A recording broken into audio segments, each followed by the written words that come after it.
CG125 दोस्तों गर्म होने के बाद या ठंडा होने के बाद दोस्तों ये एक ज़्यादा किकें क्यों लेता है, 2 से 3 किकों में क्यों स्टार्ट होता है और पहली किक में क्यों नहीं होता। दोस्तों हम बारीकी से इसके फॉल्ट को पकड़ेंगे बहुत सिंपल तरीके से। भाई कस्टमर का कहना है कि ये कभी कभार तो पहली में हो जाता है और कभी कभार ये 10 से 12 किकें ले जाता है। दोस्तों ये स्टार्ट होने का नाम नहीं लेता। तो दोस्तों बहुत ही सिंपल तरीके से हम इसके फॉल्ट को ट्रेस करेंगे। दोस्तों एक एक चीज़ को आपने ध्यान में रखना है और चेक करना है आया के। अस्सलाम वालेकुम दोस्तों, मेरा नाम है मोहम्मद अरसलान और आप देख रहे हैं M Arsalan MCM YouTube channel. दोस्तों उम्मीद है आज आप खैरियत से होंगे। दोस्तों आज की वीडियो में हम सीखेंगे CG125। अगर आपके पास कोई ऐसा मसला आ जाता है यानी कि जो ज़्यादा किकें लेता है यानी कि स्टार नहीं होता, तो बाज़ दफ़ा इसमें क्या रीज़न हो सकते हैं। तो इंशाल्लाह एक एक चीज़ को अपने दोस्तों को बताऊंगा कि ये किक ज़्यादा क्यों लेता है। इसमें ऐसा तो नहीं है कि कहीं हमारा यानी कि स्विच वगैरह शॉर्ट हो जाए, और या इसमें ऐसा तो नहीं है कि जो हमारा प्लग है ये शॉर्ट सर्किट हो जाए, या इसमें ऐसा तो नहीं है कि हमारी जो है ना कम लूज़ यानी करंट की वजह से हमारा जो है ना ये मसला स्टार्टिंग का आता है। तो आखिर ये क्यों आता है, तो एक एक चीज़ के बारे में इंशाल्लाह अपने दोस्तों को बताऊंगा। रियल कैसे चेक करना है, इसकी बीमारी को कैसे दूर करेंगे इंशाल्लाह बहुत ही ईजी तरीके से अपने दोस्तों को गाइड करूंगा। और भाई कस्टमर का ये कहना है कि कभी तो ये पहली हो जाती है और कभी कभार ये ज़्यादा तंग करती है। स्टार्ट होने का नाम ही चाहे ये गर्म क्यों ना हो जाए। बाज़ दफ़ा होते हैं ना, हम तो कहते हैं सुबह के वक्त वो एक अलग चीज़ होती है, लेकिन हर यानी कि जब हम कहीं रनिंग में जा रहे होते हैं, अब ये गर्म मोटर बाइक है, तकरीबन भाई इसको लेके आए हैं, तो भाई ने कहने का मकसद ये है कि जो है ना जल्दी से हो सकता है इसका स्विच वगैरह शॉर्ट हो, लेकिन ये मसला कुछ इस तरीके से नहीं। अगर स्विच शॉर्ट होना, मैं आपको एक बात क्लियरली बता दूं, अगर ऐसा मसला स्विच शॉर्ट सर्किट में आ जाए तो हमारी बाइक कभी स्टार्ट नहीं होगी। वो इसीलिए नहीं होगी कि हमारा स्विच तो यानी कि शॉर्ट है। अगर स्विच शॉर्ट होगा हमारी बाइक कभी स्टार्ट नहीं होगा। अगर नहीं ना होगा तो एक दो दफ़ा अगर होती है ना तो फिर समझ लें हमारा स्विच बिल्कुल ठीक है। तो इसकी मैं कैटेगरी आपको बता दूं स्टार्ट करके ये किस तरीके से किक लेती है। तो किक लगाते हैं, इसके प्लग हमने होल्डर लगाया हुआ है, तो किक लगाकर आपको ये चेक करवाते हैं कौन सी किक में स्टार्ट होती है। अगर ये पहली में होती है, ये दूसरी में होती है, तीसरी में होती है, तो हमने इसको किस तरीके से ठीक करना है। इंशाल्लाह हम एक एक किक को यानी कि इसे इस तरीके से हमने करना होता है कि अगर हम 10 किक लगाए ना तो हमारी बाइक 100% 10 के 10 दफ़ा ही हमारी स्टार्ट होना ज़रूरी है। तो हमारा तो मसला तभी हल होगा ना। तो किक लगाएं भाई साहब। तकरीबन दूसरी से तीसरी किक में हमारी बाइक स्टार्ट हो रही है। उसके बाद फिर हम बंद करेंगे इसे, फिर स्टार्ट करेंगे, यानी कि बाइक के पहली से दूसरी किक में हमारी स्टार्ट हो रही है इस वक्त। फिर करना है एक दफ़ा।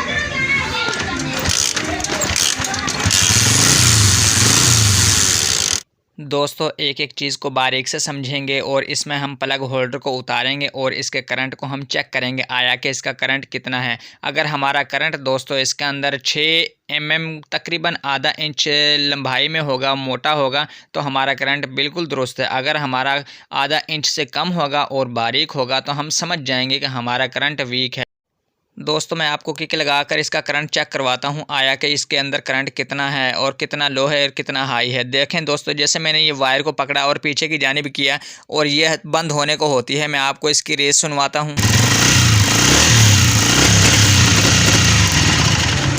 दोस्तों चाहे हम प्लग न्यू भी डाल लेना तो हमारी बाइक स्टार्ट होने वाली पहली किक में नहीं है, क्योंकि हमारा करंट ही वीक है। तो दोस्तों बहुत ही आसान सिंपल तरीके से हम इसके फॉल्ट को ट्रेस करेंगे। आपने प्लग को खोल लेना है और खोल के इसके गैप को आपने चेक करना है आया कि इसका गैप ठीक है या नहीं है।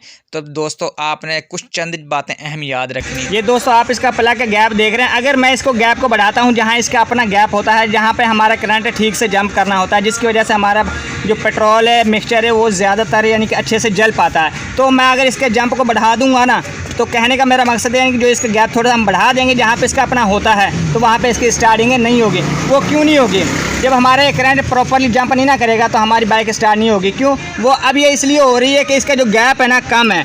गैप का मकसद क्या है कि जब हमारा गैप जितना कमज़ोर करंट होगा तो जितनी कमज़ोर हम यानी कि इसको लेंथ को कम करेंगे, यानी कि इसकी ऊंचाई को हम नीचे करेंगे, तो करंट हमारा आसानी से जंप कर सकेगा। तो अब ये तो मैंने आपको बता दिया, अगर मैं इससे थोड़ा सा बढ़ा दूंगा तो हमारी बाइक स्टार्ट होने वाली नहीं है। लेकिन ऐसा नहीं होता, इसमें आप जितना मर्जी गैप बढ़ा दें आपकी स्टार्ट होनी चाहिए। अगर आपकी बाइक में मसला नहीं है तो आप ऐसा करें। अब ये तो मैंने आपको बता दिया कि ये इसलिए कम किया हुआ है कि हमारी बाइक में स्टार्टिंग का मसला था। तो अब मैं दूसरी साइड पे आपको लेके चलता हूँ। ये मैं यहाँ पे लगा देता हूँ, आपको मैं नीचे वाला करंट चेक करवा।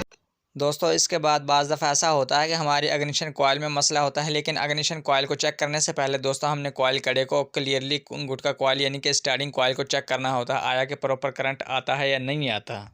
ये दोस्तों मैंने मैग्नेट साइड का कवर खोल लिया है और बैटरी वाला साइड कवर भी खोल लिया है जहाँ पे हमारा CDI यूनिट होता है। और दोस्तों उसके बाद हमने स्विच की तार को हटाया हुआ था पहले ही जब हम करंट चेक कर रहे थे। आपने कभी भी दोस्तों करंट चेक करना होता है तो आप यानी कि स्टार्टिंग के दौरान तो आपको पता हो कि वाकई इसमें करंट का इशू हो सकता है, तो फिर आप एक दफ़ा स्विच की तार को हटाकर उसके बाद आप यानी कि करंट को चेक किया करें। उसके बाद दोस्तों मैं इसकी मैग्नेट के सॉकेट को हटा लिया मैंने, जो ये हमारा यानी कि CDI यूनिट का सॉकेट है दोस्तों, वहाँ से हमने ये ब्लैक तार पकड़ी है और जहाँ पर जो रेड लाइन बनी होती है उसके बाद मैं किक लगाऊंगा तो आपको ये चेक करवाऊंगा कि आया कि इसके अंदर करंट आ रहा है या नहीं। तो ये देखें, अगर मैं 100 किक भी लगाऊंगा ना तो मुझे शो नहीं होगा इसके अंदर करंट लगा, यानी कि दिखने को मुझे तो नज़र नहीं आ रहा, लेकिन माजरत चाहूँगा अगर आपको भी नज़र नहीं आ रहा होगा दोस्तों, क्योंकि इसमें है ही नहीं, कमज़ोर बहुत है। लेकिन अगर आ भी रहा है ना तो यकीन मान इतने करीब से मुझे नज़र आ रहा है, हल्का सा नज़र आता है, कभी ना आने के बराबर है। तो दोस्तों अगर आप 100 से 200 भी किक लगाएंगे ना तो ये इस तरीके से जो हमारा करंट बनना चाहिए ना वो करंट प्रॉपर नहीं बनेगा। तब तक नहीं बनेगा तब तक हम इसके फ्लाई व्हील को नहीं खोलेंगे, क्योंकि फ्लाई व्हील के अंदर कोई ना कोई मसला ज़रूर है, या तो कहीं से तार या टाँका वगैरह कहीं से लूज़ है या हमारी कोई कॉइल वगैरह लूज़ है, ये हमें अभी पता चल जाएगा मेरे दोस्तों। तो आपने क्या काम करना होता है, सबसे पहले आपने दोस्तों इसके फ्लाई व्हील को ओपन करना है। हमारे 17 mm वाला जो नट है उसको हम रिमूव करेंगे और उसके मैग्नेट को हम बाहर निकालेंगे। उसके बाद हम ये देखेंगे आया कि हमारा फॉल्ट हमें क्या कहता है, क्या बताता है हमें फ्लाई व्हील देखने के बाद। तो दोस्तों आपने जल्दी से इसके फ्लाई व्हील को खोल लेना है। और एक बात को और ध्यान से याद रखें दोस्तों, आपने चोट वगैरह का इस्तेमाल नहीं करना है, ये आपने पुलर की मदद से ही उतारना है। बाज़ दफ़ा हम ये चीज़ गलती करते हैं कि हम उतारते वक्त या तो पेचकस लगा लेते हैं साइड पे और या हथौड़ी की मदद से हम फ्लाई व्हील को उतारने की कोशिश करते हैं दोस्तों, इसमें इसका बैलेंस आउट होता है दोस्तों, क्योंकि उसमें फिर इंजन का शोर ज़्यादा होने लगता है, आवाज़ ख़राब हो जाती है, जिसकी वजह से हमें परेशानी बनती है दोस्तों। तो आपने फाइनली मैंने ये इसका नट खोल लिया है। उसके बाद दोस्तों मैं इसे हल्का फुल्का हिलाऊंगा, ये बाहर आ जाएगा, क्योंकि ये मैंने इसलिए ये बाहर आया कि ये मैंने हल्का फुल्का पहले यानी कि ये मैंने पुलर की मदद से खोल लिया था। उसके बाद दोस्तों ये देखिए, तो इसकी कॉइल है ना, इसमें ये मसला है कि जहाँ से ये लूज़ है जिसकी वजह से हमारी प्रॉपरली मोटर बाइक यानी कि स्टार्ट नहीं होती। ये इसीलिए नहीं होती कि कभी तो हमारा करंट बन जाता है और कभी हमारा करंट नहीं बनता। तो दूसरी बात इसमें यह है कि जो हमारी ये कॉइल है ना, ये हल्की लो क्वालिटी की, यानी कि कहने का मकसद है इसकी भराई कम है। मैं अक्सर वीडियो में भाई को बताता रहता हूँ, जो अच्छी कॉइल होती है ना, या तो वो क्रोनलीफान की होती है या फिर वो कॉपर में किसी भी कंपनी की होगा, आपको इल्म होना ज़रूरी हो। अगर आप इस तरीके से काम को चेक करेंगे जिस तरीके से मैंने आपको बताया स्टेप बाय स्टेप एक एक चीज़ को, प्लग लीड की मदद से होते हुए हम सीधा इधर आ गए जहाँ पर हमारा फॉल्ट है। तो ऐसा तो किसी को भी नहीं पता, मुझे भी नहीं पता कि मैं इसके फॉल्ट को कैसे ट्रेस करूँगा, लेकिन जैसे अगर एक एक चीज़ को आप समझेंगे तो आप फॉल्ट को ढूंढ लेंगे आसानी के साथ। तो दोस्तों इसमें बेहतर तो ये रहेगा कि हम इसमें न्यू कॉइल डालेंगे क्रोनलीफान की कॉपर में, क्योंकि ये यहाँ से हीट भी है। ये देखें तो करीब से दिखाओ, ये यहाँ से इसके एक तो भराई काम है और एक ये लोकल कंपनी की इसकी अपनी है ही भी नहीं, ये भी आप जहन में रख लें, इसकी अपनी जेन्युइन नहीं है। तो इसकी जगह पे हम क्रोनलीफान की अच्छी लगाएंगे और इसका प्रॉपर्ली करंट भी बनेगा और इसके यानी कि मसला भी नहीं आएगा। और दूसरी गलती आपने ये नहीं करनी, यहाँ पे देखें ना, बाज़ दफ़ा भाई हजरात ऐसे ही लगा देते हैं, यहाँ पे आपने टाँका वगैरह ज़रूर लगाना होता, क्योंकि हमारा टाँका लगेगा तो वो डायरेक्ट हमारा जोड़ कनेक्शन यानी कि लूजिंग नहीं रहेगी, यानी कि सर्किट हमारा बिल्कुल ओके हो जाएगा। तो लिहाजा हमने सबसे पहले इसको जोड़ को हटाना, उसके बाद हम कॉइल को निकालेंगे, इसमें हम क्रोनलीफान की अच्छी कंपनी की डालेंगे और हमारा मसला हल हो जाएगा। और दूसरी बात यह है कि हमने ये लूजिंग ख़त्म करनी है, वरना ऐसा नहीं है कि हम फिटिंग भी करते तो ये लूजिंग रहे, ऐसा नहीं चलने वाला दोस्तों। तो हम जल्दी से हम इसकी कॉइल को, तो आपने अक्सर तरीका देखा होगा कॉइल किस तरीके से तब्दील करते हैं, तो अक्सर एक दो वीडियो मैंने आपको करके भी दिखाया और आपको यही बताया अगर ये गैप को तंग करना हो तो आप किस तरीके से उस गैप को तंग कर सकते हैं। तो हम इसकी कॉइल को बदलेंगे। ये दोस्तों जो हमने कॉइल आपको बताया कि लूज़ का यानी कि जो तंग वो किस तरीके से, आपने एक टीराड ले लेना है और एक प्लास ले लेना है, चाहे आपने हथौड़े, ये हल्के हल्के से ही आप डॉट दिख रहे हैं ना जहाँ पे हमारी कॉइल बैठती है आसानी से, तो इसको हम थोड़ा सा ऊपर से पंच करेंगे तो ये नीचे की जानिब हो जाएगा।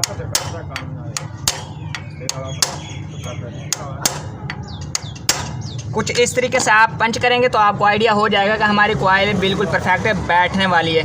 तो कॉइल इसमें तंग होके जानी चाहिए, यानी कि चोट की मदद से जानी चाहिए, बिल्कुल लूजिंग अगर इस तरीके से फिटिंग करेंगे तो वो आपका मसला हल नहीं होगा। तो ये आपने जहन में रखना है। अब हम चेक कर लेते हैं आया कि हमारी कॉइल बिल्कुल परफेक्ट बैठने वाली है या नहीं बैठने वाली। तो मैं इस कॉइल कड़े को निकालूंगा नहीं, क्योंकि यहाँ से ही ये फिटिंग आसानी से हो जाएगी, तो इसमें फिर टाइम ज़ाया होगा अगर मैं इसको निकाल लूँ। तो अगर कॉइल को हम तब्दील करने के लिए जब ये बिल्कुल टाइट निकलती है ना, उसकी सूरत में हमें ये खोलना पड़ता है। ये आपको जहन में होना चाहिए। जो आप खुद ब खुद निकल आए फिर उसे वहीं पे यानी कि टाइट रहने दें, बाद में आप अपने यानी कि अच्छे तरीके से उसको टाइट करें, उसके बाद आप फिटिंग कर दें, वहीं पे आप टाँका लगा दें, आपका मसला हल हो जाएगा। आगे देखिए, ये दोस्तों हमने कॉइल देखो बहुत ही अच्छे से तरीके से फिटिंग की और ये हिलने का नाम ही नहीं ले रही। अगर मैं ज़ोर भी लगाऊँ ना तो ये हमारी लूजिंग बिल्कुल भी नहीं है। तो अब हमारा करंट बिल्कुल पावरफुल बनेगा। उसके बाद दोस्तों हमने ये टाँका लगा दिया इधर, और टाँका आप कोशिश किया करें कि आप टाँका ही लगाया करें दोस्तों। एक काविया का आप रख लेंगे तो उसमें ये होता है कि दोस्तों आप जोड़ से बच जाते हैं, कुछ खास कर इस तरीके से ये जो काम होता है। तो बाकी जोड़ भी चल जाते हैं, ये नहीं, लेकिन ये है कि इसमें टाँके अगर लगा देंगे तो बाद में मसला लूजिंग का नहीं बनेगा। तो उसके बाद दोस्तों हमने मैग्नेट को साफ़ करके अच्छे से लगा लिया, कुछ इस तरीके से आपने घुमा फिरा के, और लगाते वक्त ये काटर बाज़ दफ़ा निकल जाती है, तो इसका आप खास ख्याल रखें, क्योंकि ये बात अगर यहाँ से निकल गई ना लगाते वक्त और हमने ख्याल ना किया तो ये हमारा सारा कॉइल कड़ा ख़राब हो जाएगा। इस चीज़ का आपने खास ख्याल रखना। उसके बाद हल्के से हमने यहाँ पे ग्रीस लगानी है, इसलिए लगानी है कि ताकि हमारा मैग्नेट बआसानी के साथ कल को हम अगर खोलें भी तो आसानी से निकल आए। क्योंकि ये अगर लुब्रिकेट यानी कि ये अगर थोड़ा बहुत ऑयल वगैरह होगा, अगर ग्रीस नहीं तो ऑयल लगा दें। बेहतर तो है कि आप हल्की सी ग्रीस इस्तेमाल कर लें। ओपन करने में आपके कोई भी अगर ओपन करेगा ना कल को कोई किसी मसले के लिए तो ये आसानी से हो जाएगा, इतना परेशान ज़ोर लगाने की ज़रूरत नहीं पड़ेगी। तो उसके बाद आपने फिरा के इस डॉट में आपने बिठाना कुछ इस तरीके से, जो ये कॉलर बनी होती है ना, जो ये डॉट और यहाँ पे एक खाँच बना होता है। तो अगर ना बैठे या आप आगे फिरा लें, चाहे आप पीछे की जानिब घुमा लें। अभी ये बैठा नहीं, ये देखें मैं फेरूँगा तो ये बैठ जाएगा खुद ब खुद, ये बैठ गया। उसके बाद जो हमने करंट आपको दिखाया था पहले, उसमें तो आपको नज़र ही नहीं आया और ना ही मुझे आया था, लेकिन आप इस वक्त अब मैं आपको इंशाल्लाह चेक करवाऊंगा, मुझे भी नज़र आना चाहिए और आपको भी नज़र आना चाहिए। तो किक लगाओ, आगे करो भैया, लगाओ। ये देखें दोस्तों हमारा करंट माशाल्लाह कितना पावरफुल बन रहा है, ये देखें बस भाई। मुझे भी अच्छे तरीके से, और ये आपको भी नज़र आ रहा होगा कैमरे में, तो माशाल्लाह हमारा करंट भी पावरफुल बन गया है। इसका मकसद है हमारा मसला किकों का आसानी से यानी कि सॉल्व हो चुका है, इसमें कोई परेशानी नहीं बनी है हमें। सिर्फ मुझे पता चल गया था इसमें ये मसला है। अगर आप इस तरीके से ट्रेस करेंगे ना, यकीन माने 100% आप मसले को आसानी से ट्रेस कर लेंगे। इसमें कोई इतना बड़ा रॉकेट साइंस नहीं जो आपकी समझ में ना आए। तो हमने स्टेप बाय स्टेप एक एक चीज़ को आपको बताया। उसके बाद मैं इसका नेट लगाऊंगा और इसकी यहाँ पे ये जो सॉकेट हैं ये लगा देंगे। उसके बाद हम आपको करंट चेक करवाएंगे। हमारा माशाल्लाह करंट भी तगड़ा बनेगा और हमारे स्टार्टिंग भी आसानी से, यानी कि जो मसला था वो भी ख़त्म हो गया। तो पहली किक में इंशाल्लाह हमारी बाइक स्टार्ट होगी। दोस्तों हमने तमाम काम करने के बाद दोस्तों अब हम किक लगाएंगे और आपको ये चेक करवाएंगे। हमने इसका प्लग का गैप बढ़ा लिया है तो मैं आपको दिखा नहीं सका, लेकिन ये है कि अगर आपको यकीनी हो जाए कि करंट हमारा पावरफुल है, उसके बाद आप उसके मुताबिक उसके करंट के यानी कि जो हमारा प्लग है स्पार्क उसका गैप बढ़ा सकते हैं। तो हमने प्लग का गैप बढ़ा लिया। उसके बाद मैं आपको ये दिखा दूँ कि इसका करंट पहले कैसा था और अब कैसा है, और अब हमारी बाइक पहली किक में स्टार्ट होगी या नहीं होगी या उसी तरीके से होती। पहले तो ऐसा है ना कि कभी कभार 2-2, 3-3 किक मिस हो जाएंगी, लेकिन अब ऐसा चलने वाला नहीं है। इंशाल्लाह फर्स्ट किक में ही हमारी मोटर बाइक होगी, चाहे वो गर्म की हालत में है, चाहे वो ठंडी हालत में है, चाहे किसी किस्म की परेशानी उस वक्त नहीं होगी। कोई पेट्रोल का इशू आ जाए यानी कि पेट्रोल की सप्लाई बंद हो जाए या हमारा पेट्रोल यानी कि ख़त्म हो जाए तो वो नहीं कहे, लेकिन इंशाल्लाह रेडी होगी हमारी बाइक, हर चीज़ ओके होगी तो हमारी बाइक पहले ही राउंड में स्टार्ट हो जाएगी। तो किक लगाओ भाई। ये देखें दोस्तों बाइक का मसला 100% हल हो चुका है दोस्तों। अब अगर ये अब गर्म भी होगी तब भी, और अगर बाइक हमारी ठंडी होगी तब भी हमारी बाइक पहली किक में स्टार्ट होगी, ज़रूर होगी दोस्तों, क्योंकि इसमें अब करंट का मसला तो है ही नहीं दोस्तों। जो इसमें फॉल्ट था वो हमारा दूर हो चुका है। उसके बाद दोस्तों ये देखें हमें करंट 7 से 8 mm की दूर पर देखने को मिल रहा है दोस्तों। अगर हमारे आपको दिल से वीडियो अच्छी लगी है ना दोस्तों, लाइक और सब्सक्राइब ज़रूर कीजिएगा। नए टॉपिक पर मिलेंगे इंशाल्लाह। इजाज़त दीजिए, अल्लाह हाफ़िज़।